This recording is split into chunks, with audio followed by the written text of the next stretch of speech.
Good morning students, welcome you all. I am Nidhi Goyal, assistant professor ABST। बच्चों, हम लोग अपना इनकम टैक्स में कैपिटल गेन कंटिन्यू कर रहे हैं। लास्ट लेक्चर में हमने देखा कि हम किस तरह से short term and long term capital gain compute करते हैं, ठीक है। उसकी गणना करने का तरीका हमने सीखा था। अब इस लेक्चर में हम देखेंगे, हमने लास्ट लेक्चर में भी ये बात की थी कि कॉस्ट ऑफ एक्विजिशन यानी कि किसी भी एसेट को प्राप्त करने की लागत कितनी होगी। मैंने आपको बताया था इसमें कई सारी कंडीशंस हो सकती हैं जिसके अकॉर्डिंग हमारी किसी भी एसेट को प्राप्त करने की लागत यानी कि कॉस्ट ऑफ एक्विजिशन चेंज हो सकती है। तो देखिए, आज हम इसके डिफरेंट प्रोविजंस स्टडी करते हैं कि कॉस्ट ऑफ एक्विजिशन में क्या क्या इंक्लूड होगा। तो cost of acquisition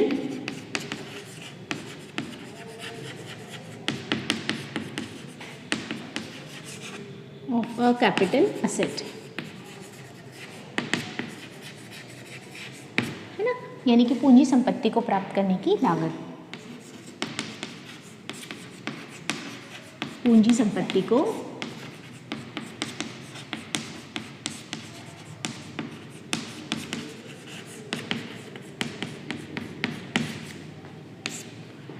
section 49 and section 45 इस पर एप्लीकेबल होती है।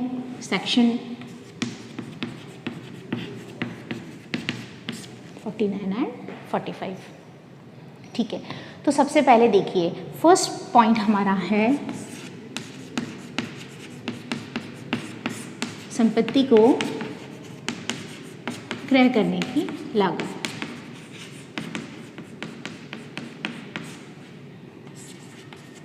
Cost of purchase of an asset. अगर आप किसी भी एसेट को परचेज करते हैं, है ना, तो उस एसेट को परचेस करने के लिए आप जो भी पेमेंट देते हैं वो आपका कैपिटल एक्सपेंडिचर है, वो आपकी कॉस्ट है ही, उसमें इंक्लूड होगी। इसके अलावा आपने उस एसेट के इंस्टॉलेशन के लिए कोई भी एक्सपेंसेस किए हैं, यानी कि उसकी स्थापना से संबंधित कोई भी खर्चे किए हैं, तो वो भी उसी का पार्ट होगा, ठीक है। इसके अलावा अगर आपने उसके लिए कोई भी मुद्रांक, कोई भी ड्यूटीज़ पे की हैं, स्टैम्प ड्यूटी पे की है, किसी भी तरह की लॉयर की फ़ी पे की है, ब्रोकरेज पे की है, तो वो सब भी इसी का पार्ट होगा, ठीक है। यानी कि आपने अगर इससे रिलेटेड कोई भी कैपिटल एक्सपेंसेस किए हैं ना, तो वो सब कॉस्ट में इंक्लूड होंगे। फाइन। अब आपने सपोज कीजिए कि किसी भी एसेट को खरीदने के लिए कोई भी लोन लिया है, ठीक है। उस लोन पर आप इंटरेस्ट का पेमेंट करते हैं, तो इंटरेस्ट हमारा रेवेन्यू एक्सपेंस होता है। लेकिन अगर आप उस इंटरेस्ट को कैपिटलाइज कर देते हैं, उस ब्याज को पूंजीकृत कर देते हैं, तो फिर इस कंडीशन में हम उसे इस कॉस्ट में इंक्लूड करेंगे। लेकिन कंडीशन ये है कि आपने उस इंटरेस्ट की डिडक्शन कहीं और नहीं ली हो। अगर आपने उस ब्याज की छूट कहीं और ले ली है, तो फिर हम उसे यहाँ पर इंक्लूड नहीं करेंगे। तो इसका मतलब है कि आपने किसी भी एसेट को खरीदने के लिए जो कुछ भी खर्चा किया है, जो कुछ भी एक्सपेंडिचर किया है, कैपिटल एक्सपेंडिचर, वो सारा का सारा यहाँ पर कॉस्ट में इंक्लूड हो जाएगा और वही उसकी कॉस्ट ऑफ परचेज हो जाएगी। ये सबसे कॉमन प्रोविजन है जो ज़्यादातर एसेट्स में एप्लीकेबल होगा, ठीक है। सेकेंड प्रोविजन हम लेते हैं कॉस्ट ऑफ प्रीवियस ओनर, यानी कि पूर्व मालिक से अगर आप कोई भी एसेट प्राप्त करते हैं तो फिर उस कंडीशन में आपकी लागत क्या होगी, ठीक है। इसमें प्रीवियस ओनर से क्या मतलब होता है बच्चों, जैसे कि सपोज कीजिए कि आपको कोई भी एसेट किसी दूसरे से मिलती है, आप उसके लिए परचेस कंसिडरेशन पे नहीं कर रहे हैं, तो उस कंडीशन में यहाँ पर सेक्शन 49(1) एप्लीकेबल होती है। और सेक्शन 49(1) के प्रोविजंस देखिए क्या क्या हैं। पूर्व स्वामी की लागत,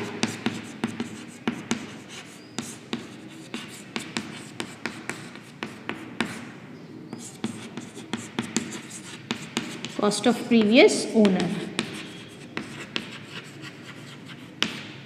तो अगर आपको कोई भी एसेट सेक्शन 49(1) के तहत ट्रांसफ़र की जाती है, सेक्शन 49(1) का मतलब क्या हो गया कि अगर आपको किसी भी भेंट में यानी कि गिफ्ट्स की फॉर्म में कोई भी एसेट मिलती है, ठीक है, कोई भी HUF है और HUF का पार्शियल यानी आंशिक या पूर्णतः विभाजन हो जाता है, ठीक है, हिंदू अनडिवाइडेड फैमिली डिवाइड हो जाती है, उस कंडीशन में आपको कोई भी एसेट्स मिल जाती हैं, ठीक है। देन उसके अलावा आपको सक्सेशन में, उत्तराधिकार में किसी भी तरह की कोई एसेट मिल जाती है, इनहेरिटेंस से, सक्सेशन से कोई भी एसेट मिल जाती है।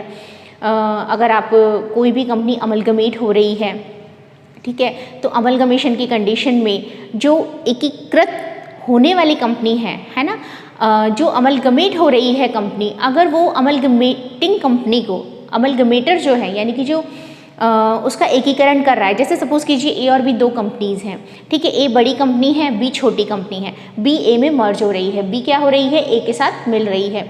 तो इस कंडीशन में अगर बी ए को कोई भी एसेट ट्रांसफ़र करती है, समझ आ गई बात, तो वो इस सेक्शन में आ जाता है। देन उसके अलावा अगर आपका कोई भी फर्म है, कंपनी है, वाइंड अप हो रही है और उस कंडीशन में आपको उससे कोई भी एसेट्स का ट्रांसफ़र हो जाता है, तो ये सारे प्रोविजंस, मतलब मेरे कहने का मतलब है कि अगर आपको इस तरह से सेक्शन 49(1) के अकॉर्डिंग एसेट्स का ट्रांसफ़र होता है, तो फिर उस कंडीशन में आप क्या करेंगे, जिससे आपको ट्रांसफ़र होता है वो आपका प्रीवियस ओनर हो गया और उसके लिए उस संपत्ति को जो प्राप्त करने की लागत थी, उसने उसे जितने में उसे परचेज़ किया था, खरीदा था, वही कॉस्ट आपके लिए कॉस्ट ऑफ एक्विजिशन होगी, उस संपत्ति को प्राप्त करने की लागत मान ली जाएगी। लेकिन कुछ कंडीशंस में ऐसा भी हो सकता है कि आपको ये पता ही ना लगे कि प्रीवियस ओनर जो था आपका, उसने इसे कितने में परचेज़ किया था, ठीक है, कभी कंडीशन ऐसी हो सकती है। तो फिर उस कंडीशन में पूर्व स्वामी ने, यानी कि प्रीवियस ओनर ने जिस दिन इस एसेट को प्राप्त किया था, एक्वायर किया था, आपको ये तो नहीं पता कि उस दिन उसने उसके लिए क्या पे किया, उसके लिए उसकी कॉस्ट कितनी थी।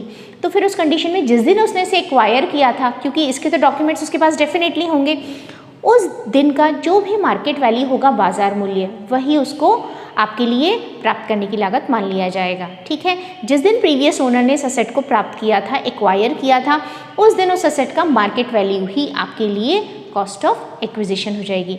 यानी अगर आपको किसी पूर्व मालिक से कोई भी संपत्ति प्राप्त हो रही है, तो पूर्व मालिक की लागत ही आपके लिए उसे प्राप्त करने की लागत होगी, ठीक है। प्रीवियस ओनर की कॉस्ट ही आपकी उस एसेट की कॉस्ट होगी। लेकिन अगर आपको प्रीवियस ओनर की कॉस्ट नहीं पता है, तो फिर उस कंडीशन में जिस दिन उसने उसे एक्वायर किया था, उस दिन उस एसेट का क्या मार्केट वैल्यू था, उसी को आप उसकी कॉस्ट ऑफ एक्विजिशन मान लेंगे।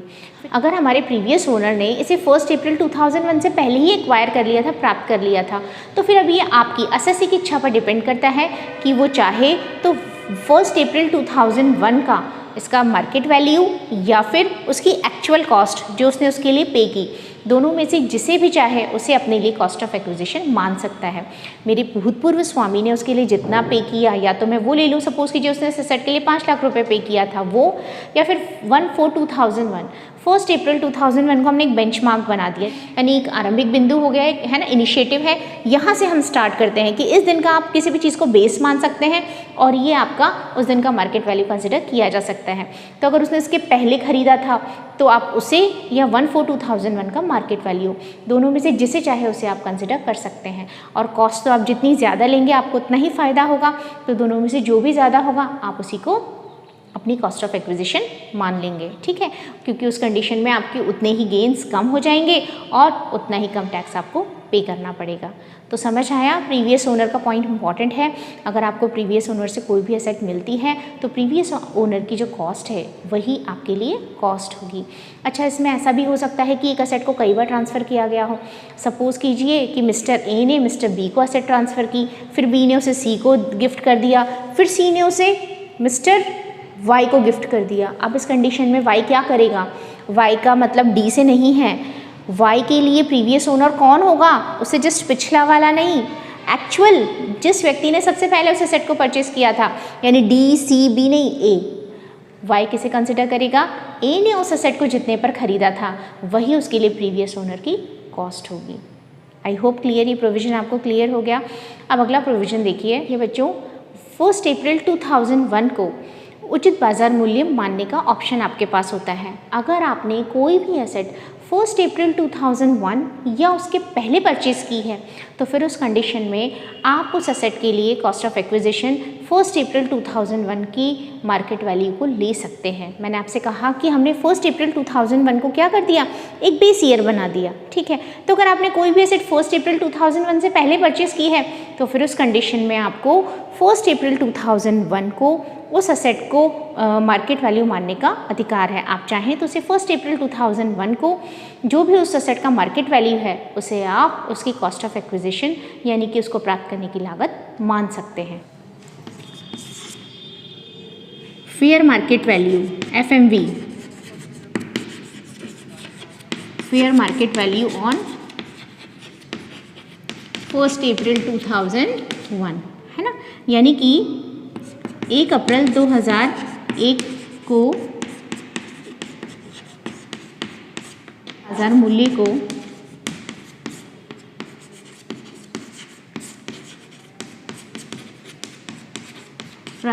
संपत्ति प्राप्ति की लागत मानना, ठीक है, फेयर मार्केट वैल्यू।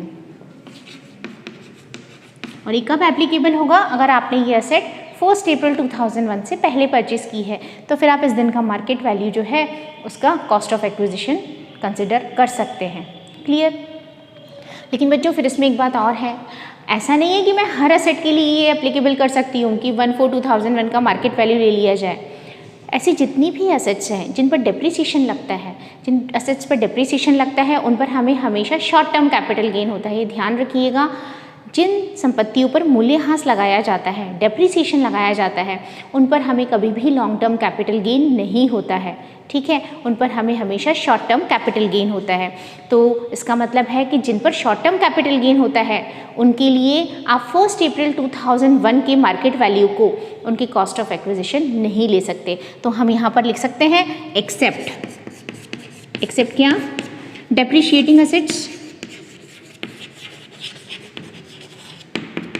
या डेप्रिशिएबल एसेट्स, है ना, यानी जो मूल्यह्रास योग्य संपत्तियां हैं इसके अलावा, क्योंकि उन पर हमेशा शॉर्ट टर्म कैपिटल गेन होता है और उनके लिए आप 1/4/2001 के बाजार मूल्य को नहीं ले सकते। तो आपको ध्यान रखना है, क्वेश्चन में आपको मेंशन किया जाएगा, लेकिन ये प्रोविज़न आपके ध्यान में होना चाहिए।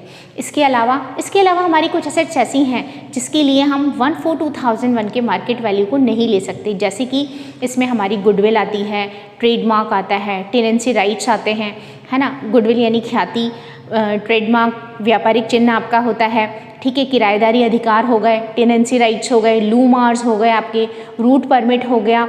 अगर आप किसी भी प्रोडक्ट को प्रोडक्शन करते हैं, उसका मैन्युफैक्चरिंग करते हैं या प्रोसेसिंग के राइट्स आपके पास हैं, तो वो सारी चीज़ें इसके अंदर आती हैं। इनके लिए आप किसी भी कंडीशन में 1/4/2001 को जो मार्केट वैल्यू है आप उसे कॉस्ट ऑफ एक्विजिशन नहीं मान सकते, इसे प्राप्त करने की लागत आप नहीं मान सकते। किस किस के लिए? गुडविल के लिए, ठीक है, टेनेंसी राइट्स के लिए, लूमार्स, route permit, trademark, brand name, उसके अलावा मैन्युफैक्चरिंग, प्रोडक्ट की मैन्युफैक्चरिंग, प्रोसेसिंग, प्रोडक्शन से रिलेटेड राइट्स हैं आपके पास। तो इन सभी के लिए आप क्या करेंगे? आप 1/4/2001 की मार्केट प्राइस को, उस असेट का जो भी मार्केट वैल्यू है उसे आप उसकी कॉस्ट ऑफ एक्विजिशन उससे प्राप्त करने की लागत नहीं मान सकते हैं, ठीक है। देन इसके बाद अगला हमारा प्रोविज़न आता है अदृश्य संपत्तियों को प्राप्त करने की लागत, यानी कि cost of acquisition of intangible assets. देखिए, इंटेंजिबल असेट्स अभी से रिलेटेड एक प्रोविज़न यहाँ पर भी आया था, है ना। इंटेंजिबल असेट्स यानी कि अदृश्य संपत्तियों को प्राप्त करने की लागत। बच्चों जनरली जो भी इंटेंजिबल असेट्स हैं, जैसे कि आपकी गुडविल हो गई, ठीक है, आपका ये जो पूरा है, लूमार्स है, रूट परमिट है, टेनेंसी राइट्स है, स्टेज कैरिएज परमिट है, अगर आपने इन्हें परचेस किया है, अगर ये खरीदी गई हैं, तो फिर इसके लिए आपने जो भी पेमेंट किया है, जो भी आपका परचेस कंसिडरेशन रहा है, आपका क्रय मूल्य सीधा इसको प्राप्त करने की लागत होगा। लेकिन ध्यान दीजिए, अगर आपने इन्हें खरीदा नहीं है, ये सेल्फ जनरेटेड हैं, स्व अर्जित हैं, आपकी गुडविल, आपकी रेपुटेशन आपके काम से बनी है, कई सालों में जाकर बनी है, आपने इसके लिए किसी को कोई पेमेंट नहीं किया है, तो ये सेल्फ जनरेटेड है, स्व अर्जित है, तो इस कंडीशन में इनकी कॉस्ट ऑफ एक्विजिशन क्या हो जाएगी? 0 हो जाएगी। और अगर आपको ये जो अभी हमने सेक्शन 49(1) की बात की, इसके तहत अगर किसी प्रीवियस ओनर से आपको मिली है और प्रीवियस ओनर ने भी इसे खुद कमाया था, ठीक है, सेल्फ जनरेट किया था, तो फिर इस कंडीशन में भी इनकी कॉस्ट ऑफ एक्विजिशन 0 ही होगी, 0 ही मानी जाएगी, है ना। उस कंडीशन में भी इनकी प्राप्ति की लागत 0 होगी। अच्छा, जब इसको प्राप्त करने की लागत ही 0 हो रही है तो ऑब्वियसली इनकी सुधार की लागत भी 0 होगी, यानी कि कॉस्ट ऑफ इम्प्रूवमेंट भी इसकी हमेशा 0 ही होगी। आप ध्यान रखेंगे, अगर जब तक आपने इसके लिए कोई पेमेंट नहीं किया है, आपकी सेल्फ जनरेटेड है, तो कॉस्ट ऑफ एक्विजिशन 0 होगी, यानी कि जितने में आपने इसको सेल किया सीधा सारा टैक्सेबल हो गया और इस पर कोई कॉस्ट ऑफ इम्प्रूवमेंट कंसिडर नहीं की जाती है, इनकी सुधार की लागत भी 0 ही होती है। अगला हमारा प्रोविज़न है बोनस अंशों के लिए, है ना। Cost of acquisition of bonus shares, bonus अंशों को प्राप्त करने की लागत। देखिए अगर आपको कोई भी बोनस शेयर्स आपकी जो भी आपके पास शेयर्स थे उसकी वजह से आपको बोनस शेयर्स अलॉट किए जा रहे हैं, आप उसके लिए कुछ भी पे नहीं कर रहे हैं, ठीक है, और ये बोनस शेयर्स आपको 1 अप्रैल 2001 या उसके बाद पे किए जा रहे हैं, तो फिर बोनस शेयर्स को प्राप्त करने की लागत शून्य मानी जाएगी, ठीक है। बोनस शेयर्स की कॉस्ट ऑफ एक्विजिशन 0 होगी। लेकिन अगर आपको ये शेयर 1/4/2001 से पहले मिल गए हैं, उसके पहले ही आपको इशू कर दिए गए हैं, तो फिर उस कंडीशन में आप इनकी कॉस्ट ऑफ एक्विजिशन 1 अप्रैल 2001 के मार्केट वैल्यू को ले सकते हैं। कब ले सकते हैं? अगर आपको ये बोनस शेयर्स 1/4/2001 के पहले इशू हो गए हैं, ठीक है। तो हम नेक्स्ट प्रोविजन क्या ले रहे हैं? Cost of acquisition of bonus shares,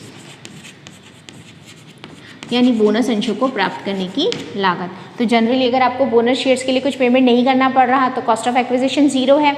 लेकिन अगर आपको 1 अप्रैल 2001 के पहले मिल गए हैं तो आप 1 अप्रैल 2001 को इन शेयर्स की जो मार्केट वैल्यू है उसे आप कॉस्ट ऑफ एक्विजिशन मान सकते हैं, उसी कंडीशन में जब आपको 1 के पहले ये मिल गए हैं। क्लियर? अदरवाइज इनको प्राप्त करने की लागत शून्य होती है। किसको? बोनस शेयर्स को। जिस तरह से मैंने आपसे गुडविल की बात की थी, अभी टेनेंसी राइट्स की बात की, स्टेज कैरेज परमिट की बात की, अगर आपने ये सब सेल्फ जनरेट की थी तो इनके लिए भी प्राप्ति की लागत 0 थी, उसके अलावा बोनस शेयर्स के लिए। अगला हमारा प्रोविजन है, अगर हम अपने व्यापारिक रहतिये को यानी कि अपने ट्रेड स्टॉक को किस में कन्वर्ट कर देते हैं? कैपिटल असेट में कन्वर्ट कर देते हैं। बच्चों ट्रेड स्टॉक का क्या मतलब है? जिसमें भी आप बिज़नेस करते हैं, जिस पर्टिकुलर कोमोडिटी का, जिस भी प्रोडक्ट को आप खरीदने का और बेचने का, है ना, परचेज और सेल, बाय एंड सेल का कोई भी अगर बिज़नेस आप कर रहे हैं, ठीक है, तो उस कंडीशन में क्या होता है, आप उसका स्टॉक अपने पास रखते हैं। जैसे कि आप अगर फर्नीचर के मर्चेंट हैं और आप फर्नीचर का बिज़नेस करते हैं तो ऑब्वियसली आप बहुत सारा बना हुआ फर्नीचर अपने पास स्टॉक में रखते हैं, तो उस कंडीशन में वो आपका ट्रेड स्टॉक होता है। लेकिन अब आप फर्नीचर का बिज़नेस वाइंड अप कर रहे हैं, ठीक है, और आपने उस फर्नीचर को क्या करना पड़ेगा, जब आप उसको वाइंड अप कर रहे हैं या कोई भी रीज़न हो सकता है, आप अपने कुछ फर्नीचर को क्या कर रहे हैं, ट्रेड स्टॉक से निकाल कर कैपिटल असेट में कन्वर्ट कर रहे हैं, तो फिर उस कंडीशन में व्यापारिक रहती को पूंजी संपत्ति में परिवर्तित कर दिया आपने। तो अब जब कैपिटल असेट बन गई तो अब नॉर्मल फर्नीचर की तरह हो गया। अब अगर उसको बेचकर मुझे कोई भी इनकम हुई तो फिर क्या हो जाएगा, अगर वो एक कैपिटल असेट है, ठीक है, तो उस कंडीशन में उससे होने वाला मेरा जो भी गेन होगा वो यहाँ पर टैक्सेबल होगा। लेकिन इसमें सबसे इम्पॉर्टेंट बात यह है कि हम इसके लिए इसकी कॉस्ट ऑफ एक्विजिशन कितनी मानेंगे। इसके लिए बच्चों जिस दिन हम किसी भी स्टॉक को किसमें कैपिटल असेट में कन्वर्ट करते हैं और उसका जितना अमाउंट अपनी बुक्स में एंटर कर देते हैं उसी अमाउंट को हम इसकी कॉस्ट ऑफ एक्विजिशन कंसिडर करते हैं, ठीक है। तो नेक्स्ट पॉइंट है हमारा, क्या है, 6th point, conversion of stock in trade. Conversion of stock in trade in capital asset. Conversion of stock in trade in capital asset. तो उस कंडीशन में हमारे लिए कॉस्ट ऑफ एक्विजिशन क्या होगी, on the date of conversion. Conversion की date को आपने उसका जो भी वैल्यू अपनी बुक्स में लिख दिया है वही आपके लिए कॉस्ट ऑफ एक्विजिशन होगी, है ना। उस दिन का जो भी उसका मार्केट वैल्यू है या आपकी बुक्स में जितनी अमाउंट आपने एंटर कर दिया है वही आपके लिए कॉस्ट ऑफ एक्विजिशन होगी। इंपॉर्टेंट चीज़ क्या है, on the date of conversion, परिवर्तन की तिथि को उसका जो भी मूल्य होगा वही आपके लिए प्राप्ति की लागत हो जाएगा, ठीक है। देन इसके बाद आता है, अगर आपने सपोज कीजिए किसी से कोई भी कॉन्ट्रैक्ट कर लिया, अनुबंध कर लिया, है ना। अब अनुबंध तो हमने कर लिया है, ठीक है, और हमने उससे एडवांस भी ले लिया। अब एडवांस लेने के बाद सामने वाला क्या करता है कि अपना सौदा रद्द कर देता है, वो ट्रांजैक्शन कैंसिल कर देता है। तो फिर उस कंडीशन में सपोज कीजिए मैंने 10 लाख की ज़मीन का सौदा किया, ठीक है। अब इस 10 लाख का उसने मुझे 1 लाख रुपये एडवांस दे दिया। भाई हम ऐसा हो जाता है, इनिशियल अमाउंट पे कर देते हैं हम, तो हमारा सौदा पक्का मान लेते हैं हम। अब उसके बाद क्या हुआ कि उसने उस सौदे को रद्द कर दिया किसी भी वजह से। तो अब हम जब उस असेट को, उस 10 लाख वाली असेट को बाद में जब भी कभी किसी को सेल करेंगे तो फिर वहाँ पर हम उस जब्त की गई फोरफीटेड जो अमाउंट है, हमारा जब्त किया गया अमाउंट है, उसको अपनी कॉस्ट में से लेस कर देते हैं। हम ये मान लेते हैं कि हमारे जितनी भी कॉस्ट थी उसमें से हमें इतनी वसूली हो गई है, और उसको लेस करने के बाद जो हमारा अमाउंट आता है, कॉस्ट आती है, उसी को हम इंडेक्स करते हैं। ठीक है, कॉस्ट में से लेस कर देते हैं और फिर जो अमाउंट आता है उसको हम इंडेक्स करते हैं। लेकिन बच्चों इसमें फिर एक प्रोविज़न है, अगर आपको इस तरह का कोई भी अमाउंट 1 अप्रैल 2014 से पहले मिला है ना, 7th पॉइंट है हमारा, पहले हम पॉइंट लिख लेते हैं। फोरफीटेड अमाउंट, फोरफीट का मतलब जब्त राशि। ठीक है, अगर आपका कोई भी फोरफीटेड अमाउंट है और इस तरह का फोरफीचर 1 अप्रैल 2014 से पहले किया गया है, कब किया गया है? बिफोर 1 अप्रैल 2014, तो फिर क्या होगा? जो भी हमारा फोरफीटेड अमाउंट है, जब्त की गई राशि है, वो हमारी कॉस्ट में से लेस हो जाएगी। ठीक है, before 1/4/2014 then deducted from cost of acquisition, तो उसे हम अपनी जो कॉस्ट ऑफ एक्विजिशन है उसमें से लेस कर देंगे, और लेस करने के बाद जो अमाउंट आएगा, अगर आपको उसको इंडेक्स करना है तो ही आप उसे लेस करने के बाद इंडेक्स करेंगे। क्लियर? लेकिन इफ़ अगर ये जो फोरफीटेड अमाउंट है 1/4/2014 को या उसके बाद आपको मिला है, यानी कि 31 मार्च 2014 के बाद आपने अगर ऐसा कोई भी फोरफीचर किया है, तो फिर बच्चों उस कंडीशन में हम इस तरह से जो जब्त की गई फोरफीटेड अमाउंट है, जब्त की गई राशि है, उसको कॉस्ट में से लेस नहीं करेंगे, हम उससे लागत को कम बिल्कुल भी नहीं करेंगे। जैसे हम क्वेश्चन को नॉर्मल में सॉल्व करते हैं, सेल्स कंसिडरेशन में से नॉर्मल उसकी जो कॉस्ट है वो माइनस करेंगे और कैपिटल गेन कैलकुलेट करेंगे। तो फिर इस फोरफीटेड अमाउंट का क्या करें? ये पैसा तो आपके पास आया है, डिपार्टमेंट इसको नहीं छोड़ेगा, इस पर तो टैक्स आपको देना पड़ेगा। तो फिर उस कंडीशन में बच्चों हम क्या करेंगे? इस फोरफीटेड अमाउंट को अदर सोर्सेज में शो करेंगे। ठीक है, कहाँ शो करेंगे? अदर सोर्सेज में, अन्य स्रोतों से आय में से दिखाया जाएगा। तो मैं इसमें सेकेंड प्रोविजन क्या ले लूँ? फोरफीटेड अमाउंट बिफोर तो deducted from cost, but after 31 मार्च 2014, तो फिर इस कंडीशन में हम इसे क्या करेंगे? Shown in income from other sources. हम इसे अदर सोर्सेज यानी अन्य साधनों से आय शीर्षक में दिखाएंगे, अदर सोर्सेज के इनकम में से शो करेंगे, नॉट डिडक्टेड हेयर, और यहाँ पर ये माइनस भी नहीं होगा। We will not deduct here, हम इसे यहाँ से लेस नहीं करेंगे और इसे अदर सोर्सेज में शो करेंगे। तो आप ध्यान रखिएगा, फोरफीचर का स्पेशल प्रोविजन कई बार क्वेश्चन में पूछ लिया जाता है। तो अगर ये 31 मार्च 2014 के बाद फोरफीट किया गया है तो आपको कुछ नहीं करना, उसको सीधा अदर सोर्सेज में दिखाइए और यहाँ पर नॉर्मल कैलकुलेशन कीजिए। लेकिन अगर ये 1 अप्रैल 2014 से पहले फोरफीट हो गया है तो हमारी जितनी भी कॉस्ट है, सपोज कीजिए मैंने एक प्लॉट ऑफ लैंड 10 लाख में बेचा, जबकि मेरे को उसको प्राप्त करने की लागत 3 लाख रुपए थी। अब 3 लाख में से मेरे पास 1 लाख एडवांस आ चुका है, तो 3 लाख में से एक्चुअल में 1 लाख तो मेरी रिकवरी हो गई, तो मैं उस 1 लाख को माइनस कर दूंगी। अब बचे हुए 2 लाख को ही मैं इंडेक्स करूंगी और कॉस्ट के रूप में माइनस करूंगी। क्लियर हुई बात? तो इस तरीके से इसे कैलकुलेट किया जाता है। बच्चों, हमने इसमें काफ़ी सारे प्रोविजंस पढ़े हैं कि हम किसी भी एसेट को प्राप्त करने की लागत यानी उसकी कॉस्ट ऑफ एक्विजिशन में क्या इंक्लूड करें और क्या ना करें। ठीक है, इसमें बस एक प्रोविजन और हमारा रह गया है, इसे हम अपने नेक्स्ट लेक्चर में कंप्लीट करेंगे। मेन सारे प्रोविजंस लगभग इसमें आ चुके हैं। आप इन प्रोविजंस को अच्छे से थॉरोली स्टडी कीजिए, इन्हें लर्न कीजिए। अब नेक्स्ट लेक्चर में हम देखेंगे कि करने की लागत है, कॉस्ट ऑफ एक्विजिशन है, इससे रिलेटेड क्या कुछ और प्रोविजंस रह गए हैं। हम इसमें देखेंगे कॉस्ट ऑफ इम्प्रूवमेंट यानी कि जो सुधार की लागत होती है उसमें हम क्या लेते हैं, क्या नहीं लेते हैं, और cost of acquisition, cost of improvement को इंडेक्स कैसे किया जाता है, प्राप्ति की लागत को और सुधार की लागत को निर्देशित यानी कि इंडेक्स कैसे किया जाता है। ठीक है, आप इतना कंप्लीट कीजिए, बाकी हम नेक्स्ट लेक्चर में कंटिन्यू करेंगे। Thank you.